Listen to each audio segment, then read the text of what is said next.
नमस्कार साथियों, आप देख रहे हैं आपका दोस्त मानवेंद्र सिंह। आज हम पहुंचे जनुथर आरक्षण का आयोजन किया जा रहा है।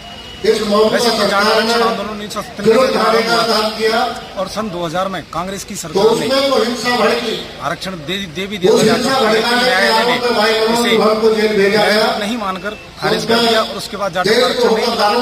उसके बाद लगातार सन 2015 में जाटों ने आरक्षण आंदोलन किया और सर्वाधिक जो आरक्षण आंदोलन हुआ वो हरियाणा में हुआ और हरियाणा में मात्र 10 दिन के अंदर ही वहाँ के आरक्षण आंदोलन ने पूरे राज्य को भंग कर दिया।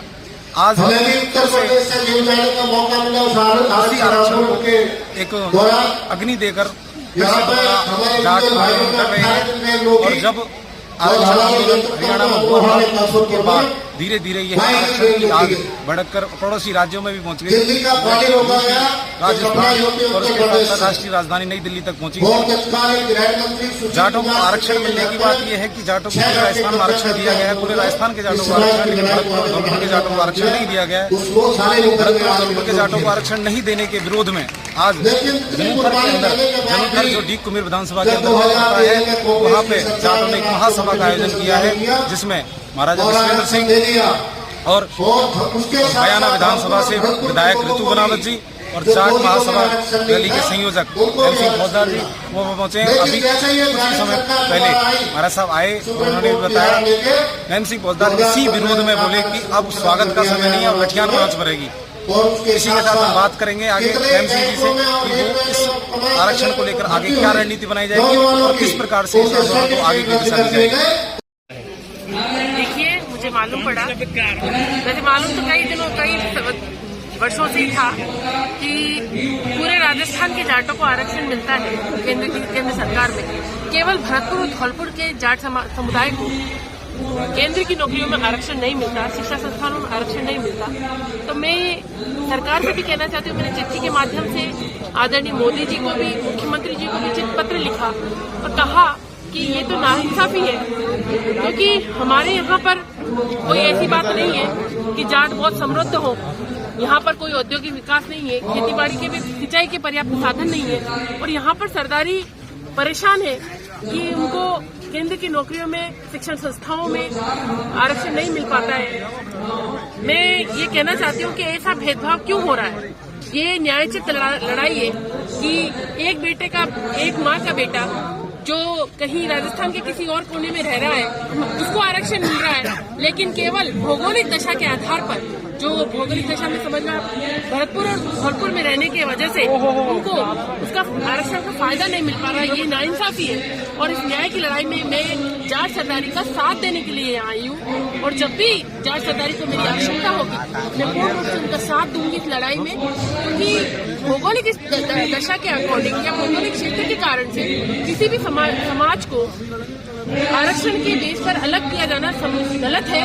और मैं ये कहूंगी कि सिर्फ एक अमेंडमेंट करना है, अमेंडमेंट भी नहीं कह सकते इसको, बस भाषा को सुधारना है कि संपूर्ण राजस्थान के जाटों को केंद्रीय संस्थानों में और शिक्षा संस्थानों में और केंद्र की नौकरियों में आरक्षण दिया जाता है। बस इतना सा करना है। तो मैं तो केंद्र सरकार से भी और प्रदेश की सरकार से भी कहूंगी कि इस विवाद को जल्दी से निपटारा कर दिया जाए और भरतपुर और धौलपुर के जाटों को केंद्र में आरक्षण प्रदान किया जाए। जाट आरक्षण जाट समाज क्षेत्र में उसके बाद जनता पार्टी की सरकार बनी, अपना योगदान निभाते हैं। उनसे बात राहुल ब्रज यूनिवर्सिटी से मंडल आयोग संघर्ष कर रहे हैं और अध्यक्ष मंडल आयोग ने भी फिर दोबारा से छात्रों के इसमें बहुत सारे काम भी करते हैं। नया मुद्दा चल रहा है और आज ये जाट आरक्षण की जो महासभा है उससे बातचीत करते हैं किस प्रकार रणनीति है और किस प्रकार आगे ये किस प्रकार से कार्य करेंगे, जाट दिशा निर्देश करेंगे। आप सभी मीडिया कर्मियों का आरक्षण में क्योंकि मीडिया लोकतंत्र का चौथा स्तंभ माना जाता है और आपकी आवाज हर एक नेटवर्क तक जाती है, हर एक जाती है।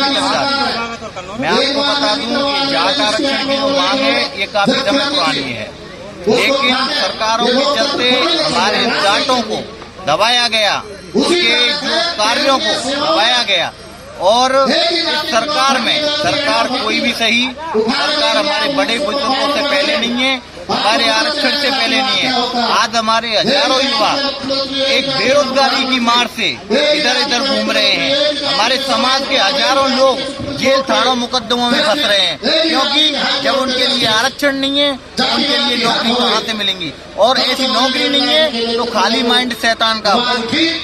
खाली जब व्यक्ति बैठा होता है तो उसके जो बैठे बैठे जो बातें आती हैं वो अलागवान की होती हैं, वो कुछ गलत रास्तों पर ले जाती हैं।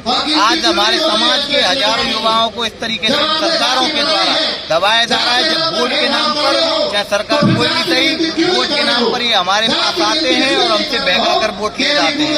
क्योंकि जाट समाज आज तक ना तो किसी से दबा है और ना जाट समाज ने कभी किसी से कम समझा है और ना जाट समाज ने किसी को कम माना है, कोई भी समाज सही। लेकिन आज मैं आपको इस मीडिया के माध्यम से कहना चाहता हूँ, आज अगर जब बात जाटों की आती है, अगर कोई जाट अपनी एकता को मजबूत करने के लिए अगर आगे जाता है तो कहते हैं बीजेपी का विरोध कर रहे हैं, भी कांग्रेस कर रहे हैं। अरे साथ बीजेपी और कांग्रेस वाले ने काम देख लिए है का हमारे ये बेटे, हमारे भाई बहन जो ये आज सारे जेल में पड़े हुए हैं, आज भी काम करके बैठे हुए हैं, वो जेल थानों में पड़े हुए हैं। तो यही जो पार्टी के नेता है, इनके पांच पैरों को छूने जाना पड़ता है हमारे के लिए, वोट मांगने के लिए। जब हमें आरक्षण होगा तो आरक्षण में छूट भी होगी और हमें कहीं ना कहीं उम्मीद है कि हमको नौकरियां मिलेंगी। नहीं तो भैया ने कहा था पिछले 7% लेकिन दुर्भाग्य की बात यह है कि यहाँ आगे देखो साहब, आप बिल्कुल सही कह रहे हैं कि एक जाट और चार धोबी बनता है, ये बात सही कह रहे हैं। मैं आपको बताता हूँ, पुलिस थिएटर बोला मैंने हमेशा छात्र पुलिस के भी लट्टा खाए और तोड़े। तो ये जाट हमेशा अपनी होता है और जाट अपनी मांगों के लिए किसी भी हद तक करना पड़े वो उसके लिए जाने के लिए तैयार है। ये शासन प्रशासन केवल हमारा नाच देखने के लिए ये तैयार रहते हैं। नहीं तो आज बताइए, मुख्यमंत्री भरतपुर का है, मुख्यमंत्री के घर में वो कहू जिन दिन पंचूना जीतो, अब चाहे तो जाट आरक्षण दिवा सके, दिवा सके ना दिवा सके। एक तो सबसे बड़ी बात है डबल इंजन सरकार चलेंगे, डबल इंजन सरकार चलेंगे। एक राज्य में विधानसभा की जो सीटें हैं वो सब बीजेपी, लोकसभा में भी बीजेपी है। सबसे बड़ा प्लस पॉइंट है कि हमारे जो मुख्यमंत्री हैं विधानसभा से हैं, 5 विधानसभा से बीजेपी के विधायक मतलब बहुत अच्छा समर्थन दिया है। मिल सकता है भाई साहब, मैं आपको बता दूं कि बीजेपी माना कि आप सत्ता में भारतीय जनता पार्टी है, इसमें कोई दौड़ा है, लेकिन ये जो मांग है राजस्थान की मांग है, केंद्र में पहले भी बीजेपी थी। लेकिन देखो, मैं तो साफ सीधी कह देना चाहता हूँ साहब, आज जाट के जो वोट देते हैं, हम जाट के ऊपर विधानसभाओं से वोट, लेकिन जब ये जीत जाते हैं तो ये पार्टियों के गुलाम और उन्हें गुलामी करने से इन्हें फुर्सत नहीं मिलती। नहीं तो आज 47 जाट विधायक जीत के आए। अगर एक कांग्रेस छोड़ देते तो 47 विधायक चाहते तो एक जाट मुख्यमंत्री बनाता है, लेकिन इन्होंने इनकी गुलामी की जंजीर के पैरों में जब तक ये जंजीर तब तक लोगों ने लड़ना पड़ेगा। कोई नेक्स्ट सीधी हुए 8 मुकदमा कोई अवैध टांग खींचने में बिजी है। हमारे गुरुजी नेमती लोग जब तक एक काम करते आ रहे, समाज को जगाने का काम करता रही है, निश्चित तौर पर अब की बार लोकसभा से पहले को ये हमारी जो मांग दे दें तो फिर पटली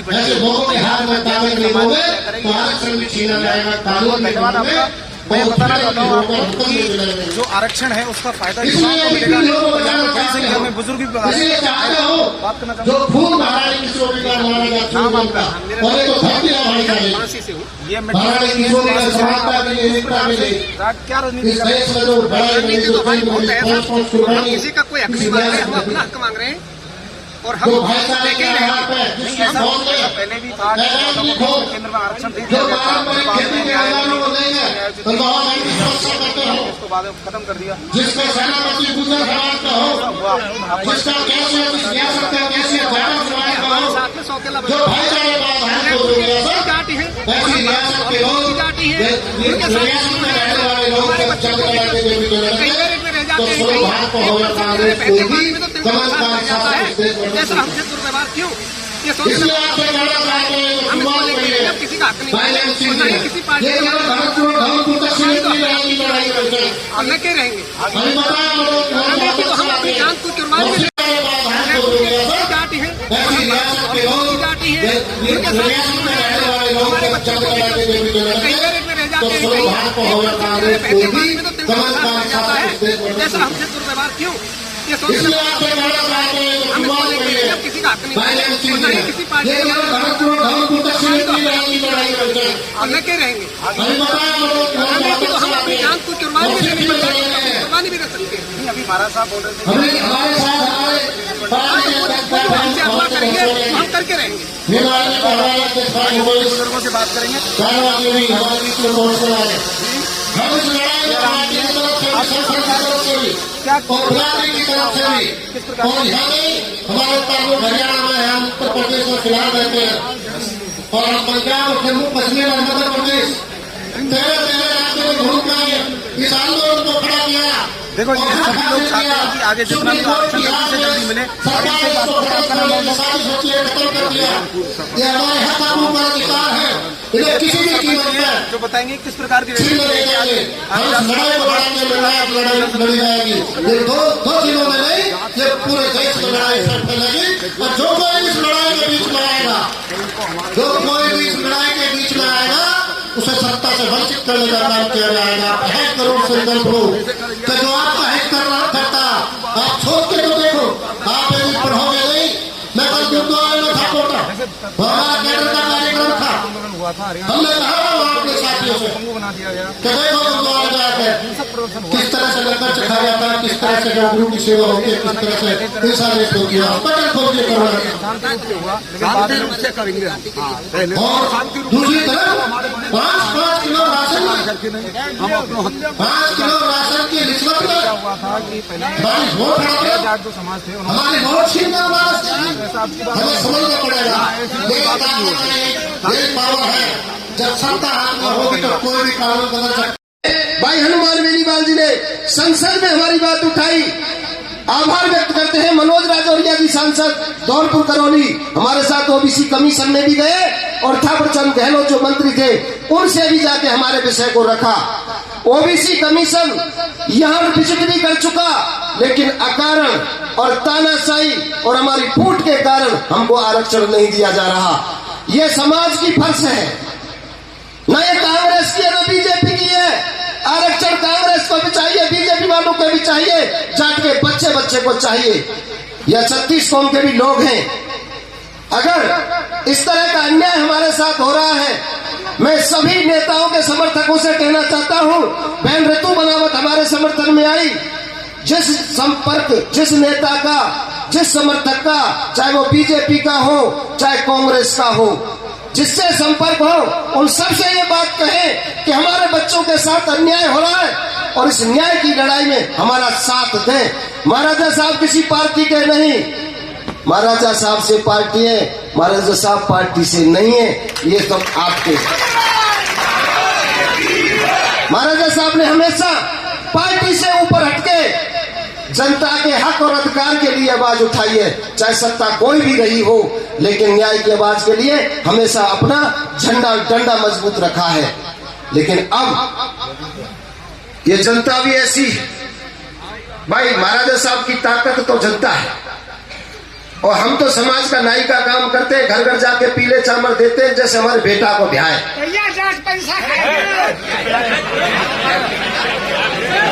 आरक्षण के लिए आपको घर घर जाके ऐसे जगा रहे हैं। एक कहावत है, बुजुर्गों ने कहा है कि समय अन पे बादल बरसे, समय पे धरती मांगे पानी, और ऐसा नर ना है मतलब को जाने ना समय पहचानी। बुजुर्ग और नौजवान साथियों, 2024 में 4 महीने बाद लोकसभा पर आप अपनी ताकत और एकता दिखाओगे तो निश्चित तौर पर अधिकार मांगे नहीं जाते, अधिकार छीने जाते हैं। 2017 में भरतपुर की गली गली चप्पा चप्पा जाम हुआ था और सरकार झुकी, आरक्षण मिला और उन्हें वही ताकत दिखाने का वक्त आ गया है जिसको उनकी लीडरशिप खत्म हो जाती है, वो कौम खत्म हो जाती है। आज आप बिना ग्वालिया की गाय हो, हरिया गाय की तरह जगह जगह डंडा खामर डोल रहे हो। हमारी ना कोई कांग्रेस से रिश्तेदारी, ना बीजेपी से रिश्तेदारी, हमारी रिश्तेदारी हमारे हक और अधिकार से है। इस हक और अधिकार के लिए अगर आप एक नहीं होंगे तो निश्चित तौर पर इसी तरह से अन्याय होता रहेगा। अन्याय करने वाले अन्यायकारी अत्याचारी होते हैं, लेकिन असली अन्याय वो होते हैं जो अन्याय सहन करते हैं। अब वक्त आ गया है अपने हक और अधिकार के लिए एकजुट और जागरूक होने का। महाराजा साहब से निवेदन किया था, बोले देख मेरो स्वास्थ्य थोड़ा कमजोर है पर फिर भी ये बच्चान की बात है, चुनाव तो हो जैसो है हागो, लेकिन ये बच्चान के हक और अधिकार की बात है। तू जागा मन में जनता से निवेदन करके आओ या जनता जागरूक करो। भाई समय है, इस समय पे ये एक हो जाओगे तो इन बच्चान के साथ न्याय हो जाएगा। जब वाजपेयी जी आज भारत का प्रधानमंत्री, गृह मंत्री राजस्थान की धरती पर है और सौभाग्य की बात है कि मुख्यमंत्री भी भरतपुर का है। वो भरतपुर की भौगोलिक, सामाजिक और आर्थिक स्थिति से भली भांति परिचित है। भैया साथ का और पैसा पास का अगर मुख्यमंत्री महोदय ऐसे में हमारा साथ नहीं देता है तो फिर उसको हम अपना कैसे मान सकते हैं। हम तो ये चाहते हैं कि ना तो हमें पटरी पे जाना पड़े, ना हमें सड़क रोकनी पड़े। हमारे हक और न्याय अगर हम सत्य पे हैं तो हमको सरकार को गंभीरता से लेते हुए आरक्षण दे देना चाहिए, और अगर ना दियो, ना गंभीरता समझी तो सीधा नारा शुरू से ही रहा है कि जो ना माने झंडाते वो माने